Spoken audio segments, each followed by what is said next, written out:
Welcome to episode 145 of the Knitty McPurly podcast. I am your host, Devin Ventry. You can find me at KnittyMcPurly.com. I'm Knitty McPurly on Instagram, and if you want to email me, I am Devin at KnittyMcPurly.com. Hello, how are you guys? We had the most amazing week in Northern Virginia this week. It was 72 degrees, sunny, and like 40% humidity all week. It was amazing. Today it is raining, which is perfect knitting weather. Very excited about the rain today. This was my kids' first full week in school, my homeschoolers and my schoolers, because the first week was a short week and then we had Labor Day. So everybody had like 5 full days this week. So I actually, as a result, I forgot to send out the newsletter on Friday and didn't even realize it till this morning. I was like, did I send out a newsletter? I'm like, I don't even think I did. I'm drinking out of my Washington cup today. Thanks, Rachel. I was going to drink out of my new Tennessee mug, but it has already been stolen by my teenagers. The teenagers like to steal the cups. Like, the cuter the cup, the more they steal it. So, stinkers. But anyway, I'm enjoying my coffee out of my Washington mug, and I have my water in my Minnesota mug, football themed. I think football's big in Minnesota. I'm usually two-fisting it. I usually have coffee and water going most of the day. I have been knitting a lot and dyeing a lot, dyeing yarn. It's great stuff. I can't wait to tell you about it. You might notice. I'll talk about that in a minute. First, I wanted to do some frequently asked questions because I got several emails this week that all asked the same question. And so I thought, I'm just going to make a little announcement. I just have 2 questions that I wanted to answer. You know, I shop online too. And so I kind of use my own experience as a litmus test for what I want on my own website. Like, my website has no ads because I hate ads. I think they're annoying. Today, when I was researching the topic of the week, I was going to all these different websites and it was like, they're just littered with ads. It's like a cacophony of ads. And then my husband was like, well, why don't you have an ad blocker? And I'm like, I don't know how to do that. So maybe I need an ad blocker. Clearly, I need technical support. That's his job. Anyway, one of the things that I like when I'm shopping is I like free shipping. And I like that when I want to order a lot of things, shipping doesn't get more expensive. Don't you hate that when you're on a website and you keep adding things to your cart and the shipping goes up? And you're like, well, geez, I just want to take stuff out now. That's why I have a flat rate of shipping in the US of $7 up to $200. So you can add as many things as you want to your cart and it's only $7 to ship it. And if you go over 200, then it's free. So that's how I like things to be. So that's why my website is like that. The second thing that I wanted to address is importing your Knitty McPurly pattern to Ravelry. So I don't sell my patterns on Ravelry. You can find them there, but they link back to my website where you can buy them. When you buy a Knitty McPurly pattern, you can get it on your Knit Companion. It's a PDF. You can save it wherever you want, but you can't import it into your Ravelry library. I don't know why. It's just not a feature that Ravelry has. They don't allow you to import patterns that you didn't purchase there. But I don't really get that because that was like the whole goal of Ravelry. That was why they started Ravelry, was to put all the patterns in one place. So if you're a person who uses your Ravelry library and you want to import patterns, send them an email and say, I would really like this feature. Could you please add this? I have requested it. I've suggested to many of you, just send them an email, just a friendly email saying, I have patterns that I would love to import into my library. Could you add that feature? And then maybe if enough of us ask, maybe they will add it in. So that's my FAQ for today. Okay, progress and shop news. Moving right along, you might notice that I finished my Molly sweater. I have not blocked it. What am I stepping on? I'm wearing this over a shirt that you can totally see underneath that has a V-neck. feel like a round neck. I kind of went through all my white shirts to see what would look the best under the Molly. I went vest. You guys, I was not planning on going vest. I was gonna do full long sleeves. But then once I finished the bottom band and I picked up the neck, and I'm just so happy with how both of those things turned out. And I tried it on and I was like, I love it like this. So all I did was pick up some ribbing along the edges. And I mean, it's kind of like a very short cap sleeve t-shirt. I could have gone with a tank top under it, but like I said, it's raining today. It's kind of cold.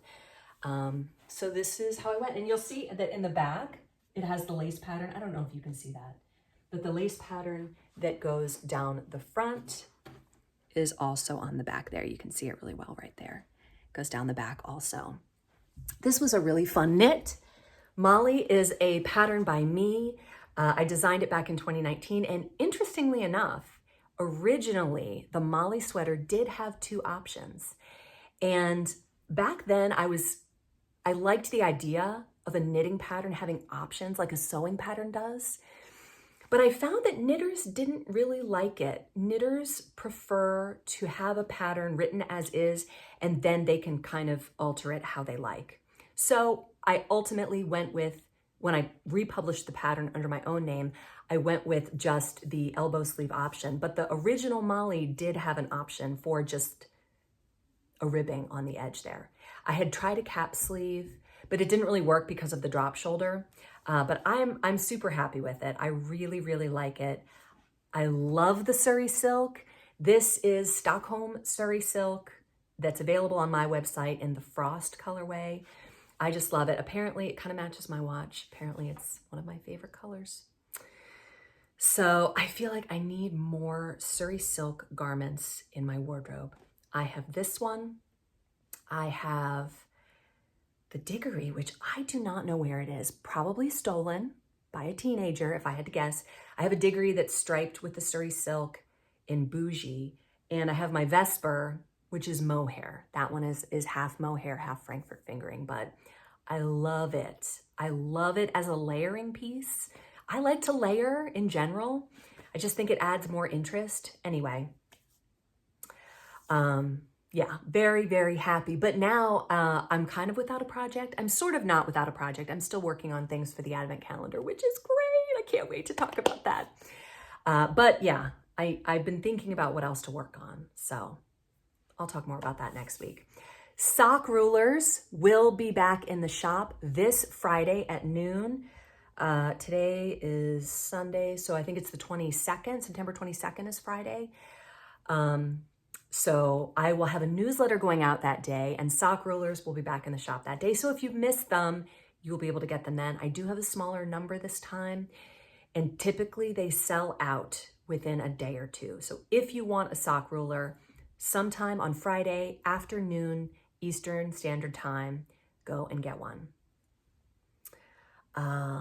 Okay, the Diggory knit along. How is your Diggory coming? Is anybody doing the Diggory in like a Surrey silk or a mohair? That would be amazing. It would essentially be very similar to this. The Molly is knit from the top down, which is really fun, and Diggory is knit from the bottom up. But they are kind of similar. They have some rather significant structural differences, but the overall finished product is very similar. But the knit along started last Sunday, so hopefully you joined in on that. If you still want to join in on the Diggory knit along, you still can. The pattern is still 20% off with the code Diggory20 until tomorrow, Monday, September 18th. So if you want that pattern, go get it now. Let's see what else. September color of the month. I just dyed some more of those. So those are in the shop through the end of the month. If you're interested in that color, go and get it before the month ends. I've got fun things planned for the fall. I have a really awesome kit coming out in the beginning of October. So if you love a kit, a Knitty McPurly yarn kit, just tuck that away in the back of your mind for the beginning of October. That's going to be coming soon. Really, really excited. Okay, so I'm going to put up Crocheting with Gigi, and after that is Charlotte Shows Off. Hello! Can you raise your chair up? No, this is as tall as it goes. Aww, shorty. I'll never be able to say that again. We've gone to a different stool, and now Gigi's super tall. All right. Okay. This is the only time you're ever super tall. No, but now I look like I have a huge forehead. No, you don't. That's all right. All right. I've added another layer to the blanket. The blanket. Looks like this so far. 4 layers it should be. It is so good. And the colors? The colors are I am going to need some more yarn. Okay. Maybe next month, because we can't let Dad know that we're buying more yarn for his birthday present. Well, he won't know. The birthday present for DAD. He'll never know. Don't say it. Only spell it. So, okay. This is probably so pretty. a half of it, or is this a third of it? This is probably half. Because, like, it's going, this is the outwards way. It's going to go long ways like this. Then I think you need to do 2 more this size, because it's got to be long enough. If it's a couch blanket, it's got to cover your feet. Well, You could go that way, because it could be skinny. You could do 1 more layer this way, 1 more layer this way, and then go that direction. Because it doesn't need to be as wide as this. Yeah. I did like my Snow White. Oh, right here. It's a Snow White square. And then like Dunkin' Donuts. Isn't there a Christmas one? Where's the Christmas one? Yes, wait, find the Christmas square. No, it's red and green and white. Oh, no, that's not it. That's Virginia Tech. Found it! Oh, there it is. There it is. Wait, where's Virginia Tech? Yay! Go Hokies or whatever. I don't know. What? This one is the Piglet Square. Oh, Piglet. We're just making up names for all the squares. It turned out so good. So how much did. time have you spent on this since last week? I made a whole row. That's awesome. Last Sunday, we watched A Man for All Seasons. Greatest movie ever made, Yes. I'm convinced. And I just sat there and made squares. That's right. Dad did come in at one point, so I just kind of shoved it back in the bag behind a pillow. You don't even need to do that. One time, I was knitting him a hat for either Christmas or his birthday. I knit it right in front of him. He didn't even notice. He did not You could care. probably carry the whole blanket in front of him and he wouldn't even notice it. Although it is pretty amazing. It's pretty colorful. I think he would notice I think that. he would notice that. But when it's just one square Yeah, but when at a I'm time. carrying like a stack of 6 squares, which is a row, to the back room to iron, they're a little bit colorful, so I usually just wrap them in a hoodie and I'm like... Yeah. You're going to way more trouble than you need to. Isn't that just the greatest thing to hear? Oh gosh, you loser, overreacting. Well, it looks amazing. He did seem Gigi. suspicious yesterday though, because like he never asks me what I'm making. Yeah, and he Dad's asked. so nice, and then he asked, and I was like, Nothing. nothing. Shut up. You don't know anything. You don't see anything. It's all a not dream. happening. Figment of your imagination. You know why? Just Because go- Alexis has made all of these things and she has been showing us them. Yeah. And you've been making stuff and we haven't said anything about it. That's probably But I've been on the podcast a lot, but I Mm-hmm. haven't been making... All right, Gigi. We did the same weird... Thanks for joining me. Of course! Whee! Oh, that actually fully covered you. So here's Charlotte. We're going to call this segment Charlotte Shows Off. Yes! I love that. Feels right to me, okay? Yeah. Okay, show us what you have. You'll So- remember that last week she was working. This is the yarn. And Chenille.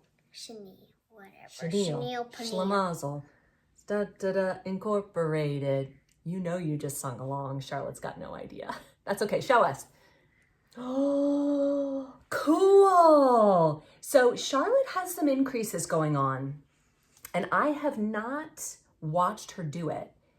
But if I had to guess, because this happened when I taught Uncle Dan how to knit, where when he would turn his work, instead of pulling the yarn to the back, he would pull it over, which gives you kind of a double stitch there. Okay, give me a sec. I want to see what I've been doing. Okay, so here's your needle. so She's like, using size The yarn 9. is right here, so I will go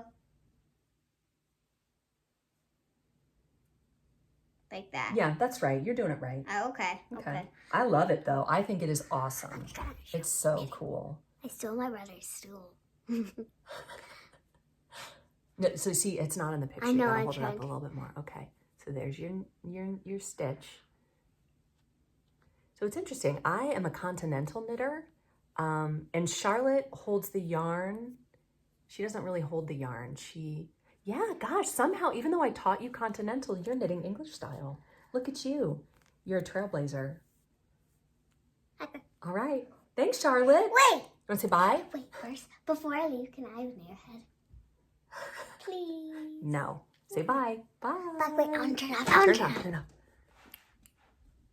All right, so those ladies are lovely. Alexis is not so much into being on the podcast, but I do want to show you what she made. So here is what Alexis made. Here's the corn. Put the corn up here. Alexis made these pumpkins.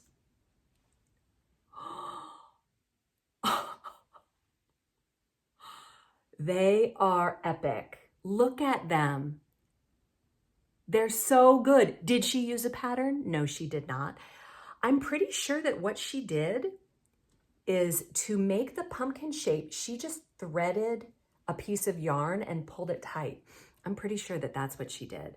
So she made those for her bed, and she made these little ones, and she told me that I could keep the white one and this little one. So these two little ones are a part of my decor in my downstairs. But she just has been crocheting like a mad fiend. And she also made, oh, this guy's not in the picture, I just noticed, this ghost. It's kind of got a Pac-Man vibe, I feel like. It's just so good. She just keeps making these things with no pattern. Oh, I also took her senior pictures yesterday. So here's a couple pictures, a few glamour shots of her that I took. You might recognize the backgrounds. I have a few buildings that I like to use, and these are some of my favorites. But I thought they turned out so, so good, and she looks so beautiful in them. And I just can't believe she's 17 and she's going to college next year. Like, how did this happen? How do we get here, you guys? I don't know.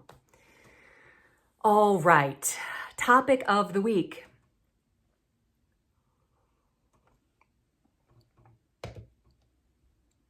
This week, I want to talk about Afghans.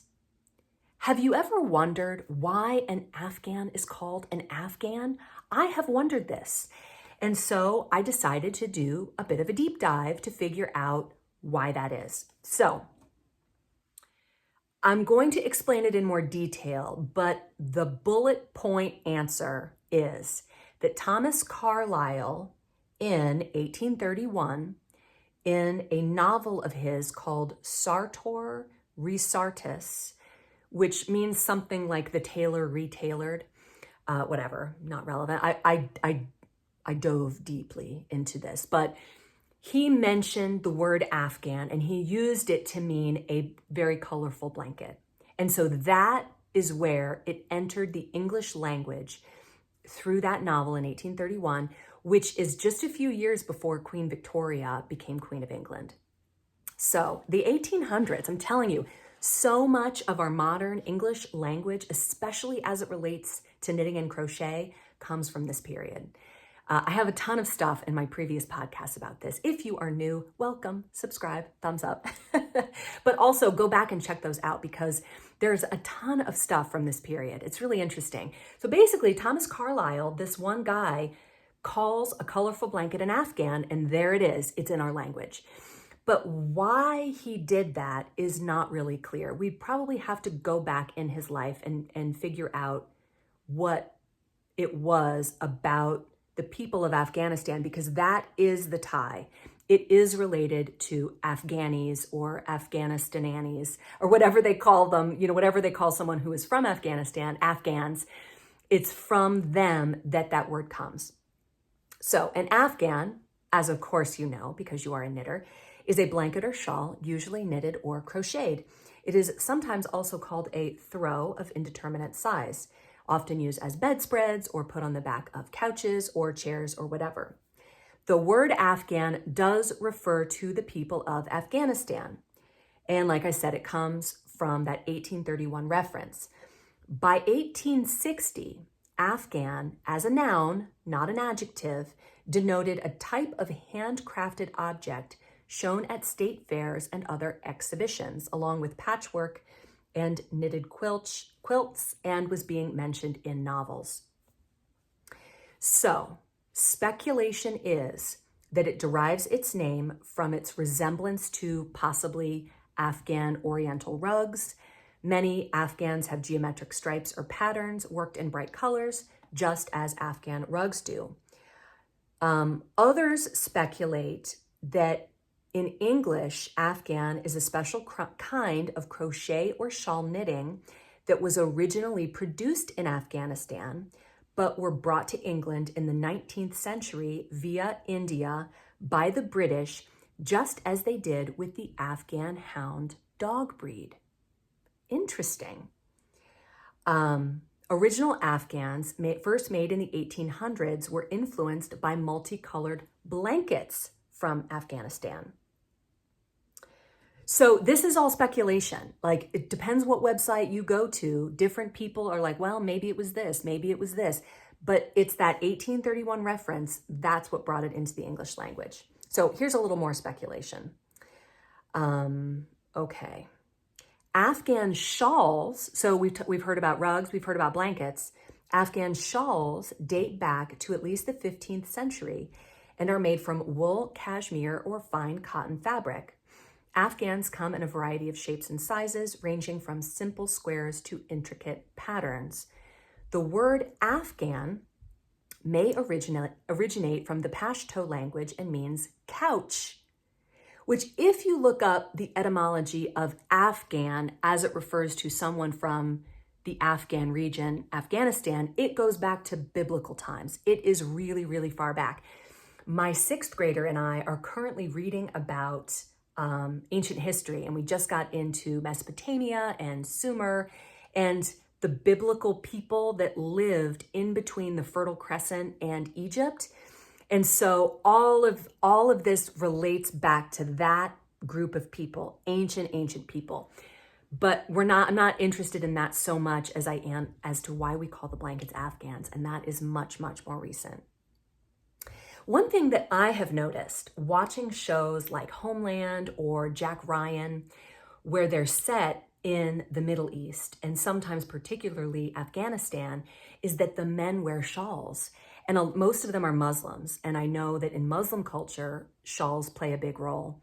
But particularly the shawls that the men wear, maybe as a head covering to keep them out of the sun, possibly, that they are beautiful. A lot of them appear to be triangular, and they have a lot of designs, and they'll even style it like we would a triangle shawl, where you have the point in the front and you pull the ends around. And I've often thought just how much I like them. They'll have tassels, and I'm not exactly sure of the significance within their culture that those shawls play, what significance they have, but I like them. I think they're interesting, and I'm sure that all of that relates back. So anyway, thank you, Thomas Carlyle, for calling them Afghans. All right, the comment section. I got tons of comments that say something like what Barb from California, hi Barb, said. She says, Devin, your little girl is absolutely adorable. I assume you mean Charlotte, although you could mean Gigi. They're both adorable. They really are. I totally agree with you. Therese5599 says, Gigi is an absolute gem and gives me hope for the future, and Charlotte is adorable. I agree. Whenever I see young people just acting like upright, upstanding citizens, I'm always like, thank God. Do you know what I mean? Like, thank goodness that there are young people in the world who are coming up with good morals and good values, because this world is crazy. But anyway, I got a ton of comments like this. Thank you so much. I really appreciate it. They really are wonderful girls. Lana D, hi Lana, said, Devin, another wonderful podcast. You never fail to put a smile on my face. Thank you so much. Your discussion regarding people sometimes not knowing how to put colors together really hit home. I am one of those people that just doesn't know how to put colors together or which ones will look good on me. But I always pull in a friend or three to help with those pesky color choices. That is a great idea. One time, while on a knit crawl with a friend, I held up a skein of yarn to my face and asked my friend if this color would look good on me. She looked at me and without blinking an eye, pointed out that I was literally wearing a shirt in that exact color. LOL. Well, and I think when we find the colors that we like and what we look good in, just go with it. I mean, we don't need to reinvent the wheel every time, right? But sometimes you'll love a color that doesn't really look good on you.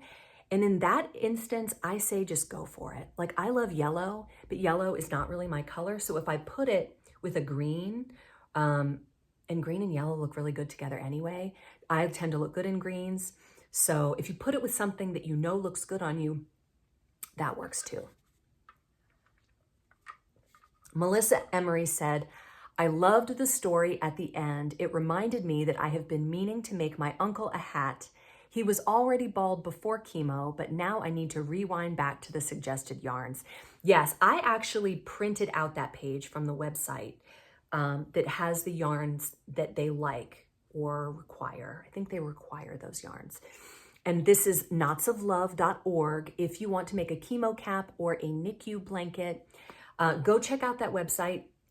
I've been talking to my girls about it, and we're definitely going to be making some. So I need to take that yarn over to Hobby Lobby and get some yarn that's on the list.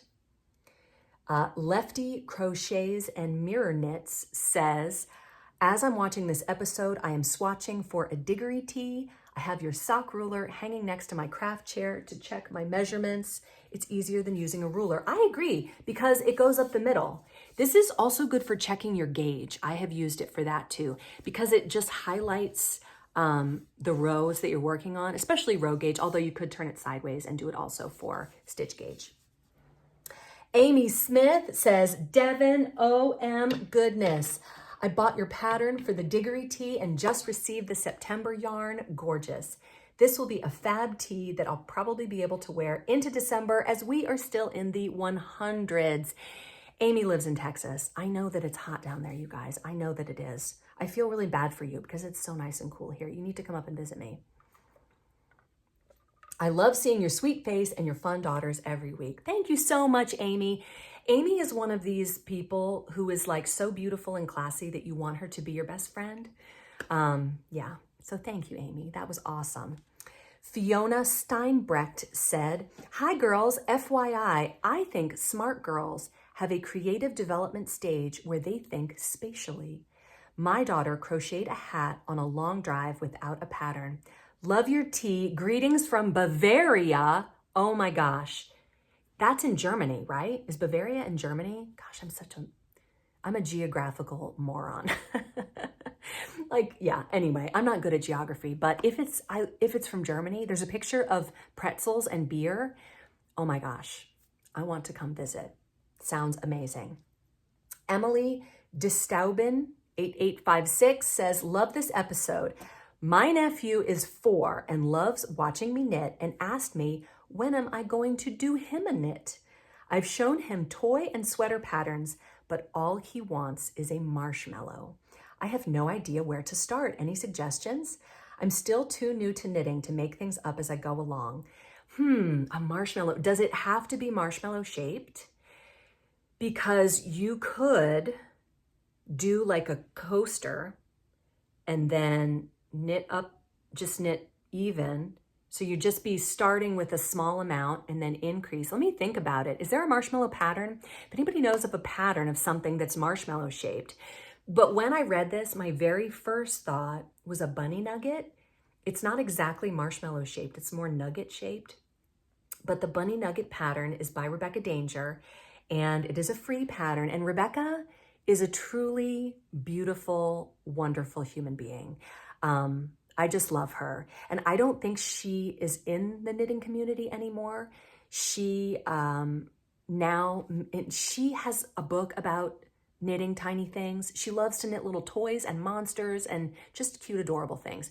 But nowadays she's been sewing and selling her little sewn, adorable things at farmers markets and craft shows and stuff. But anyway, a bunny nugget would be amazing.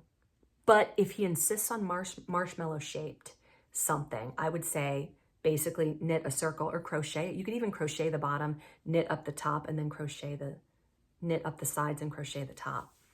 That kind of sounds awesome. I don't know if that's helpful. It might not be. Maybe somebody will have a pattern that's more helpful than that. Okay, Texas, Oklahoma, Texas, I'm guessing, Sheep Lady says if people put hashtag Diggory Knit Along in the subject line of their emails, it will be easy to find them quickly. You're a genius. People are so smart. This is what I love about the comment section, because our collective wisdom is so much better than any one person's wisdom. So if you want to participate in the Diggory Knit Along, but you don't have Instagram, when you email me, put hashtag Diggory Knit Along into the subject line. Genius. So smart. Okay, knitting fantasies. So, in the spirit of the season, and in the spirit of all of these amazing pumpkins that Alexis made with no pattern, I went and found some patterns that are fall themed. Check out this adorable farmhouse bauble pumpkin. Now, this is a crochet pattern, and it uses worsted weight yarn, but gosh, you could use any yarn you wanted. You would just have to adjust your hook size to get the fabric that you want, but it is so cute. Strangely enough, I showed this to Alexis. I was like, Alexis, she is charging $7 for this pattern, which I actually think is a good price. But, you know, of course, I had to belittle it to my daughter who made hers without a pattern. And Alexis was like, I actually like mine better, Mom. I don't know that I like the mohawks, she called them. I'm like, you mean the baubles? Teenagers. But anyway, I think it's super cute. I would love to make a bunch of these and put them all over my house. I think they are adorable. Excuse me. And I also found, and this Etsy seller, her name is Huga Crochet Co., and she is having a sale. There's 30% off all of her patterns right now. So if you want any of these patterns, go get them now because they are on sale. I also found this cute candy corn, which reminded me of the candy corns that Alexis made that I showed you last week. This is only a $3.50 pattern if you want to make some crocheted candy corns. But this one is my favorite. This is called Easy Farmhouse Pumpkin, I cut it off, but pumpkin coaster set pattern. Oh my gosh, it's adorable. It's a coaster that looks like a pumpkin. It's just so cute. I love it. It looks like you could probably make, a whole stack of these in an afternoon. Adorable. So, so cute. So again, that's Hygge, Hygge, Crochet Co. on Etsy, and she's got a sale for 30% off if you want to go grab any of those patterns or any of her other patterns. I think they're all on sale right now. All right. So here's what happened. This is a story from a podcast watcher named Stephanie. Hi, Stephanie. I wanted to have this story on last week, but I had a comment that was so great and so relevant that I included that one then. But here is a wonderful story from Stephanie. She says, I wanted to share my knitting story with you. My great-grandmother crocheted like it was going out of style. She also knit, but she was mostly a crocheter. I have many items from my childhood that she made for me. As a child, she tried to teach me to crochet, but I was a tomboy and that was far too girly for me to be interested in. I just wanted to be outside. That sounds amazing. I can't keep my kids outside for anything. I'm like, go outside, and then they bounce back like 5 minutes later. Like, don't you remember being a kid and you played outside all the time? What happened? The internet, that's what happened. Anyway, my great-grandmother was always making baby blankets. If she knew you and you were having a baby, you got a blanket. While in college, my oldest niece was born, so Grandma made her a blanket. At this point, my sister and I realized that she was likely not going to be around by the time we had children. So we asked her to make us a baby blanket for our future children. That is genius. Months went by with no mention of this request. Then, for Christmas that year, guess what we opened? Our blankets. I love that. I love that she just silently made them and said nothing. We were thrilled and in tears. We both stashed them away safely for future babies. The summer before I completed my student teaching, I decided I wanted to learn to knit. I don't remember what the thing being made that year was, but I knew that I wanted to learn so that I could make it. I purchased the book, The Idiot's Guide to Knitting and Crocheting, and was able to figure it out from the photos in the book. That is awesome. This was pre-YouTube, yep. I was working on a scarf and took it to my great-grandmother to get her opinion on how I was doing, get some tips, etc. She was beyond thrilled that one of us girls had picked it up. My beloved great-grandmother passed away during my student teaching semester, just days away from her 93rd birthday. When my grandfather cleaned out her belongings, he set aside all of her fiber-related tools and projects to give to me. One of them was a bag of knitting stuff, which he told me was something that she was working on for my younger brother. I opened it to see what appears to be a baby blanket. I shut the bag, put it in my car. I opened it at home, and it's 2/3 of a baby blanket that she was crocheting. So at this time, I didn't know how to crochet, and I was still learning knitting, so I just tucked it away safely with my baby blanket. Fast forward 3 years, and my brother and his wife are having their first baby. I pulled this blanket out and took it to my fiber group, who helped me figure out how to finish this. I gifted it to them at their baby shower from great-grandma. Everyone was in tears. That is so great. The next year, I'm having my first baby. The first thing packed in my hospital bag is that blanket from years ago. At my baby shower, I was gifted a blanket that my great-grandma made for my oldest cousin when he was born because my mom could not find mine. So now I have 2 that she made. And my oldest son just happened to be born on my great-grandma's birthday. Isn't that crazy? I was in tears when I realized this. He is also named after my grandfather, her son. His newborn hospital photos are taken with this blanket. A little over a year later, I had another baby. By this time, my mom had found my baby blanket and had given it to me. So he had his hospital photos taken with the original baby blanket and then also my baby blanket. Now in middle school, my boys both have these blankets on their beds still. They can pass them on when they have children. That is awesome. Stephanie says, I have now been knitting for almost 20 years and have made all kinds of projects. My boys have asked me to make hats and socks for gifts for their friends and teachers throughout their school years. My youngest has even learned to knit as well. That's awesome. I have several pieces of grandma's from throughout the years that she made for me or others. I love having this connection with her and other fiber artists. What a great story, Stephanie.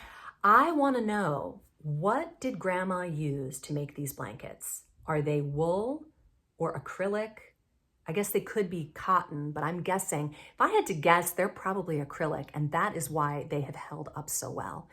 When I was pregnant with my first daughter, a friend of mine crocheted me a baby blanket, and it was like the red heart. It was white, and it had, all the baby colors through it. I loved that blanket. I remember she gave it to me when I was pregnant with her, and I remember sleeping with it because I loved it so much. Like I was just holding it and just sleeping, and I don't know where it is. I don't know what happened to it. I feel like I still have it somewhere, but I haven't seen it in a long time. But Alexis, she's the kind of kid who keeps stuff forever. Like she was my only child for a few years, and so she has more knitted things than any of the other kids, and she has them all like carefully packaged away. But awesome. Thank you so much for that story, Stephanie. I would love to know what grandma used. And thank you all for joining me. I hope you have a wonderful Sunday. I hope you have a nice overcast day like I do, so you can spend it knitting on the couch with a movie, which is what I hope to do today. All right, knitters, see you next week. Bye.